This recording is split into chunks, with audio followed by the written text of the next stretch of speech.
Scholar نے اس رمضان میں بیان کیا کہ جو حاملہ عورت ہے اور دودھ پلانے والی وہ بھی روزہ چھوڑ سکتی ہے کیونکہ یہ بیماری ہے. کون سی کتاب میں لکھا ہے کہ دودھ پلانا بیماری ہے بھائی؟ اور پریگننسی بیماری ہے، پریگننٹ نہ ہونا بیماری ہے، اس کا علاج کرایا جاتا ہے. پھینکنے کی کوئی انتہا نہیں ہے یار، کچھ بھی لاؤ مارکیٹ میں پھینکتے چلے جاؤ. پراپر وے میں جب تک فقہ اصول فقہ نہ پڑھا ہو نا، اصول فقہ یہ قرآن و سنت ہی سے فقہا نے نکالا ہے. دودھ پلانے والی عورت کو روزہ چھوڑنے کی اجازت نہیں ہے. ہاں بعض عورتیں کہتی ہیں ہم دودھ پلاتے ہیں چکر آتے ہیں، جب آ رہے ہیں یہ غالب گمان ہے تو پھر چھوڑ سکتی ہو. چکر آنا تو ہے، یہ ایک بیماری ہے، خالی دودھ پلانا تھوڑی ہے. بہت سی عورتیں صحت مند ہوتی ہیں، سارا دن بچے کو دودھ پلاتی ہیں، کچھ بھی نہیں ہوتا ان کو. پریگننسی میں اگر روزہ رکھنے سے نقصان ہو رہا ہے چھوڑ دیں آپ، نہیں ہو رہا تو پریگننسی بذات خود ایسی چیز نہیں ہے جس سے رمضان کا روزہ چھوڑنا جائز ہو جائے. یہ بیماری تھوڑی ہے، اس میں بیماری کا خطرہ اور روزہ چھوڑنے میں تو ہے. یہ نہیں آئی میرا خیال ہے. دودھ پلانے سے بیمار ہونے کا خطرہ ہو تو پھر چھوڑ سکتے ہیں روزہ. دودھ پلانا بذات خود کوئی بیماری نہیں ہے. میں نے رمضان سے پہلے ایک اسکالر کا دیکھا دے دن چل رہا ہے. بھائی آپ کیسے یار شریعت کی کوئی لائن کراس کر رہے ہو یار. آپ ریفرنسز سب کے پاس ہوتے ہیں. ریفرنس کیا ہے؟ وہ آیت جو ہے جس میں آتا ہے بیماری میں روزہ چھوڑ سکتے ہو، وہ آیت یہاں فٹ ہی نہیں ہو رہی ہے. پریگننٹ نہ ہونا بیماری ہے، تبھی تو عورتیں دوائیں کھا رہی ہوتی ہیں کہ پریگننسی ہو جائے. ہونا تھوڑی بھی، ہونا تو نیچرل ہے. رکھتی آئی ہیں ہمیشہ دودھ پلانے والی عورتیں بھی، پریگننٹ عورتیں بھی ہمیشہ رکھتی آئی ہیں روزہ. ہاں بہرحال اگر کسی کو نقصان ہو رہا ہے تو پھر ہم کہتے ہیں پھر ہم تھوڑی اس کو منع کر سکتے ہیں. بھئی اللہ نے اجازت دی ہے، چھوڑ سکتے ہیں روزہ. ایک دفعہ ایک صاحب میرے پاس آئے، مجھے بہت زیادہ کھانسی ہو رہی ہے، ڈاکٹر نے کہا روزہ توڑ دو ورنہ یہ کھانسی اور زیادہ بڑھے گی، دوا لینی پڑے گی. انجیکشن وغیرہ سے آرام نہیں ہوا. کیا ہوا؟ یا گلا خراب تھا ان کا. انہوں نے کہا میں نے روزہ نہیں توڑا، گلا کی خرابی بڑھے گی میری. میں نے کہا چھوڑ سکتے ہو آپ روزہ. ایک صاحب بیٹھے ہوئے تھے، یار گلا خراب پہ رمضان کا روزہ چھوڑ دیا. ادھر امتحان دینے پہ روزہ چھوڑنا منع ہے، گلا خراب پہ یعنی وہ آمدی صاحب نے کہہ دیا کہ کل پیپر ہے آپ روزہ چھوڑ دو. وہ اس پہ اتنی سختی کہ نہیں چھوڑ سکتے، بندے کا مستقبل داؤ پہ لگا ہوا ہے، اور ادھر گلا خراب ہے. گلے میں کیا ہے؟ گلا خراب ہے تو روزہ چھوڑ دو تاکہ گلا ٹھیک ہو جائے. تو یہ کیا ہے؟ میں نے کہا بھائی ہمارے باپ ماموں کا دین نہیں ہے. اللہ میاں نے گلے کو خرابی کو مانا ہے. بیماری ہے تو بیماری میں ڈاکٹر بولتے ہیں گلا خرابی کیا ہے؟ بیماری ہے. تو اللہ میاں نے کہا ہے کہ بیماری میں ٹھیک ہے. پیپر کو اللہ میاں نے باقی کسی چیز کو عذر نہیں مانا، تو ہم تو وہی بتائیں گے جو اللہ میاں کہہ رہے ہیں. بھائی صاحب کیا خیال ہے؟ تو جب بھی جناب غامدی صاحب کہیں نا کہ مشقت کی وجہ سے روزہ چھوڑ سکتے ہیں، تو ان سے بولے ٹھیک ہے سفر میں اگر ٹینشن نہ ہو تو پھر چھوڑ سکتے ہیں کہ نہیں چھوڑ سکتے؟ پھر کیسے؟ پھر تو فرض ہونا چاہیے. ہم تو کہتے ہیں بھائی سفر کتنا ہی آرام دہ ہو، کیسا ہی سکون والا سفر ہو، چاروں یعنی نہیں ہو ساتھ، یعنی ساتھ ہوں، کنفیوز ہوں اس میں کہ سکون جس کی چار ہو گئے تو ساتھ ہونے میں سکون ہے یا نہیں، یہ پھر ہم بعد میں بیٹھ کے اس مسئلے کو حل کریں گے. بہرحال یہ مثال واپس لے رہا ہوں میں، ٹھیک ہے؟ تو بہت سکون والا ہو، ہم تو کہتے ہیں بھائی پھر بھی روزہ چھوڑ سکتے، اللہ نے اجازت دے دی. نہ چھوڑو تو زیادہ اچھا ہے. رمضان کا روزہ ہے، رمضان کی فضیلت حاصل ہو جائے گی. نماز میں تو قصر ہی ہے، وہ تو 4 کی 2 ہی کرنی پڑے گی آپ کو، اس میں تو 4 کا آپشن نہیں ہے. حضرات فقہا کا دماغ کتنا تیز ہے، جن کو آج صبح شام لوگ گالیاں دیتے ہیں کہ فقہ شقہ نہیں مانتے. سوال پیدا ہوتا ہے رمضان میں روزہ چھوڑنے کی اجازت ہے، رکھنا ثواب ہے، اور جبکہ سفر میں 4 کی 2 ہی پڑھنی ہے، 4 نہیں کر سکتے. اس کی وجہ یہ ہے کہ 2 کی 4 کرنے میں سہولت نہیں ہے، بلکہ اللہ کی سہولت سے فائدہ نہ اٹھانا ہے. یہ اللہ نے کہا 2 پڑھ سکتے ہو، آپ کہہ رہے ہیں میں فنٹر گیری کروں گا، میں 4 ہی پڑھوں گا. تو جب اللہ تمہیں ایک سہولت دے رہا ہے تو کیوں فنٹر گیری کر رہے ہو یار؟ تمہارا باپ تمہیں ہدیہ دے رہا ہو، گفٹ دے رہا ہو. آپ کو ابو نہیں میں یہ موبائل آپ کا نہیں، میں تو مارکیٹ سے خرید کے لوں گا اچھا والا. ابا کو غصہ آئے گا کہ نہیں آئے گا؟ جبکہ رمضان کے روزے میں اللہ نے جو چھوڑنے کا آپشن دیا نا، تو بعض دفعہ رکھنے میں سہولت ہوتی ہے، کیونکہ یہ آپشن اللہ نے نہیں دیا کہ چھوڑ دو بالکل. اللہ نے کہا بعد میں رکھنا پڑے گا، تو اللہ بات سے بہتر ہے میں ابھی رکھ لوں، بعد میں بڑی ٹینشن ہوگی مجھے، ٹھیک ہے نا. تو اس میں رخصت متعین نہیں ہے، اس میں اللہ کی دی ہوئی سہولت سے فائدہ اٹھانے کا مطلب یہی کہ اس کو آپشنل رکھا جائے. بھائی اپنی سہولت دیکھو، میری طرف سے اجازت ہے چھوڑ دو. لیکن آدمی کہتا ہے اللہ بالکل تو چھوڑنے کی تو نہیں اجازت دے رہا ہے نا, قضا کا حکم دے رہا ہے, تو بعد میں بھی رکھنا ہی ہے. ابھی ساری پبلک نے رکھا ہوا ہے تو ابھی میں بھی رکھ لوں تو زیادہ اچھا ہے, بعد میں اکیلے مجھ سے نہیں رکھا جائے گا. تبھی ہم نے دیکھا بیماری میں بھی لوگ روزہ رکھ ہی رہے ہوتے ہیں, سفر میں بھی رکھ ہی رہے ہوتے ہیں. یار بعد میں کون رکھے گا بیٹھ کے, اور باقی مشکل ہوتی ہے. سمجھتے ہو کہ نہیں سمجھتے ہو؟ اس لیے روزہ آپشنل ہے, نماز آپشنل نہیں ہے. نماز میں آپ کو 4 کی 2 پڑھنی پڑیں گی. 4 پڑھنا یہ اس کی علامت ہے کہ آپ اللہ کی دی ہوئی رخصت کو سے فائدہ نہیں اٹھا رہے. آپ سمجھتے ہو کہ نہیں سمجھتے ہو؟ ابھی دیکھو ہوا کیا ہے. میں امریکہ سے آ رہا تھا نا, تو ہمارے ساتھ تھے ایک دوست میرے. میں نے کہا اس دفعہ ہم خاندانی روزہ رکھے گا سفر میں, خاندانی روزہ. انہوں نے کہا یہ کیا ہے بھائی؟ اب ہم امریکہ سے اڑے کراچی کی طرف, تو سورج کے مخالف سمت میں ہم جا رہے ہیں. سمجھ میں آ رہی ہے نا بات؟ سورج کے مخالف سمت میں دن رات بہت اسپیڈ سے چینج ہو رہا ہے. میں نے کہا زندگی کا مختصر ترین روزہ رکھتے ہیں ہم, ثواب پورا ملے گا, گارنٹی ہے. ٹھیک ہے نا, کیونکہ دن بہت چھوٹا ہو رہا ہے نا. ابے سورج کیا ہو گیا, سورج ادھر کو جا رہا ہے, آپ ادھر کو جا رہے ہیں, تو جلدی جلدی صبح صادق بھی جلدی ہوگی, ظہر بھی جلدی, عصر بھی جلدی, مغرب بھی جلدی. تو میں نے کہا ہم روزے کا ثواب کیوں ضائع کریں بھائی. اب جب ہم شکاگو سے اڑے, وہاں صبح کے 5 بج رہے تھے, 5 بجے صبح صادق تھی.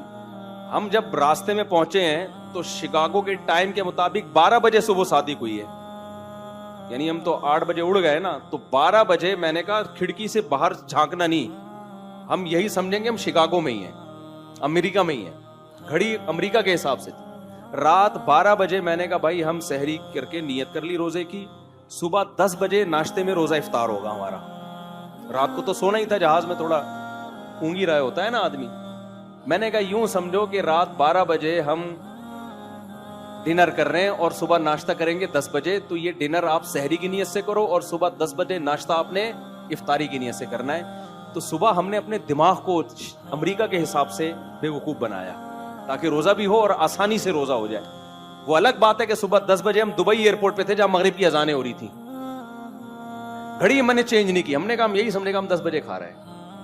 تو وہ کہہ رہے یہ کون سا روزہ ہوا؟ میں نے کہا ثواب پورا ملے گا. یہ روزہ کیا؟ پھر میں نے کہا دیکھو ہم نے نمازیں بھی تو ٹھکا ٹھک 5 نمازیں پڑھی ہیں نا, ورنہ اتنی جلدی جلدی نمازیں کہاں آتی ہیں بھائی. تو اللہ میاں اگر ہم سے بولے کہ میں تمہیں روزے کا ثواب نہیں دے رہا, یہ کون سا روزہ ہوا, تو ہم کہیں گے اللہ پھر نماز کیوں فرض کی تو نے ہمارے اوپر؟ یہ کون سی نماز ہوئی؟ 13 گھنٹے میں 5 نمازیں آتی ہیں کیا؟ کیا ہو گیا؟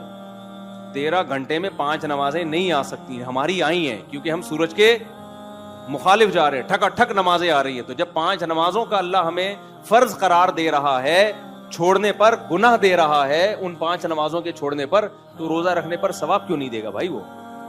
تو یہ پیکج ہے بہترین روزہ رکھنے کا. ایک صاحب کیا ہوا, یہ جس کو فقہ پڑھا ہوا ہو نا وہ کرے گا یہ عمل. بھئی اللہ تعالیٰ نے جب ایک اصول بنا دیا تو ہم اس اصول کے پابند ہیں.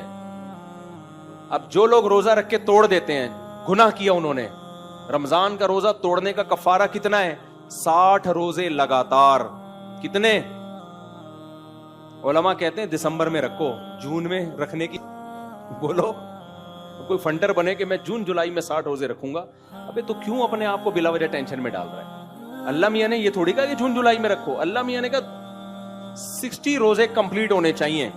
تو ایسے لوگوں کو ہم مشورہ دیتے ہیں کہ اگر اللہ نے آپ کو پیسہ زیادہ دیا ہے, ناروے چلے جاؤ سردیوں میں, وہاں روزہ رکھو, ٹھکا ٹھک 60 روزے آپ کے کیا ہو جائیں گے, کیونکہ دن بہت چھوٹا ہوتا ہے. لیکن ظاہر ہے یہ غریب آدمی نہیں کر سکتا, تو غریب کے لیے یہی آپشن ہے کہ ادھر دسمبر میں رکھ لے, یا پنجاب میں دن اور سردیوں میں چھوٹا ہو جاتا ہے تو وہاں جا کے رکھ لے. نہیں آ رہی بات؟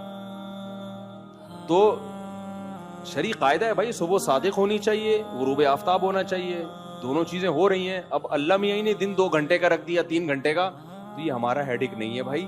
یہ مسئلہ کس کا ہے؟ اللہ میاں کا. اللہ میاں اگر ہمیں قیامت کے دن کہہ دے کہ تمہیں ثواب نہیں ملے گا اتنے 3 گھنٹے کے روزے سے, 2 گھنٹے کے روزے سے کیا فائدہ, ہم کہیں گے اللہ تو دن بڑھا دیتا. ہماری نہ تو نے ناروے جانے پر پابندی لگائی تھی, ناروے نہیں کوئی بھی ایسا نا جو ساؤتھ پہ ہو, کوئی سستا ملک ہو, ناروے تو بہت مہنگا ہے, اور نہیں جاؤ, اتنا تو پیسہ کس کے پاس ہوتا ہے, ادھر ہی چلے جاؤ, مری چلے جاؤ, سوات چلے جاؤ, جہاں ٹھنڈے روزے ہوتے ہیں, تو کفارہ ادا ہو جائے گا. سمجھتے ہو؟ نہیں سمجھتے میرا خیال. کفارہ بہرحال ادا, کیونکہ ہمیں اس سے, ہم نے اس فارمیلٹی کو جو اللہ کا قانون ہے اس کو پورا کرنا ہے. اب ناروے میں رمضان کے روزے روک رکھتے ہیں نا, 2-2 3-3 4-4 گھنٹے کے روزے ہوتے ہیں, اتنے مختصر روزے. تو آپ کا کیا خیال ہے, ان کے روزے نہیں ہوتے کیا؟ اب کوئی کہہ بے اتنے سے روزے سے بہتر ہے نہ ہی رکھو. نا نا نا نا, جو یہاں گرمی میں روزہ چھوڑنے پر گناہ ہے وہی وہاں سردی میں نہ. اس کو روزہ چھوڑنے کی اجازت اس بیس پہ کہ 2-3 گھنٹے سے کیا ہوتا ہے, نہ ہمیں اس بیس پہ کہ 18 گھنٹے سے کیا ہوتا ہے. صحیح ہے نا. رمضان جب آئے گا جتنا مرضی پسینہ نکالے, جتنی مرضی لیند ہو. اب دیکھو ناروے میں گرمیوں میں لوگوں نے 20-20 گھنٹے کے روزے رکھے ہیں. ہمارے دوست کہتے ہیں ہم رکھتے ہیں, ادھر افطاری کی, ادھر عشاء کی اذان ہوئی, ادھر سحری, بس افطاری سحری ایک ہی ہوتی تھی اور فوراً اگلے دن کا روزہ شروع. تو مجھے کہتے تھے مفتی صاحب بہت لمبے روزے ہیں. ابھی جب جون جولائی, یہ جو ہمارے جب جون میں روزے تھے نا, تو ناروے میں روزے بہت لمبے تھے رکھے ان لوگوں نے. میں ان سے کہتا ہوں, ان کو میں نے کہا بیٹا تم لوگ جو ہے سردیوں میں مزے بھی تو تم نے بہت اڑائے ہیں. سردیوں کے روزے تمہارے 4-4 5-5 گھنٹے کے روزے, تو اب گرمیوں کے 20-20 گھنٹے کے بھی انجوائے کرو. سمجھ رہے ہو؟ تو کہاں سے کہاں بات چلی گئی, بیان لمبا ہو گیا, بس سمیٹ کے ختم کرتا ہوں بات. پھر حج پہ انشاءاللہ اگلے ہفتے ہم چلیں گے. تو ابھی تو صرف اس پہ بتانے کے لیے کہ دین کس سے سیکھنا ہے بھائی, علماء سے سیکھنا ہے. ہاں 2 نمبر ہوتے ہیں علماء میں, لیکن 1 نمبر بھی کس میں ملیں گے آپ کو. اور یہ نہ دیکھا کرو اتنی باتیں فلاں کی صحیح ہیں, ایک غلط ہو گئی تو کیا ہو گیا بھائی. وہ ایک غلط کی کوالٹی دیکھا کرو, کوانٹیٹی نہ دیکھا کرو. اس کا وزن اتنا بھاری ہوتا ہے نا کہ اس سے اس اسکالر کی حیثیت ختم. اب کوئی اسکالر آ کے کہ میں 5 نمازوں کو نہیں مانتا, 4 ہے اسلام میں, تو بھائی آپ کی تو ویلیو کیا ہو گئی. ایک غلطی ہے لیکن اس غلطی نے آپ کی حیثیت کو 2 ٹکے کا نہیں چھوڑا. تو حضرت عیسیٰ کی حیات یہ اجماعی مسئلہ ہے. حضرت عیسیٰ علیہ السلام آسمانوں پہ زندہ ہیں, قرب قیامت میں نازل ہوں گے. اسی طرح رمضان کا روزہ فرض ہے, صرف سفر بیماری میں چھوڑ سکتے ہو, اس کے علاوہ نہیں چھوڑ سکتے. طلاق کے بعد, شوہر کی وفات کے بعد عورت پر عدت بولو فرض ہے 3 مینسز یا 4 مہینے 10 دن, اور جس کو مینسز نہیں آتے اس کی 3 مہینے 90 دن. یعنی اسلامی لحاظ سے اگر مہینے کی پہلی تاریخ سے تو 3 مہینے, چاہے وہ کتنے بھی دن بنے, اگر بیچ میں شروع کیے تو 90 دن. تو یہ عدت کے مسائل ہو گئے, وراثت کے مسائل ہو گئے, اور بہت سارے مسائل ہیں جو اجماعی مسائل ہیں, ان میں اختلاف کی. اچھا صحابہ کا مسئلہ بھی اجماعی ہے. کسی صحابی کے خلاف بدگمانی پھیلانا, ایسا ان کے عمل کو پیش کرنا جس سے لوگوں کو لگے کہ یہ فاسق تھے, یہ بھی اجماعی امت کے خلاف ہے.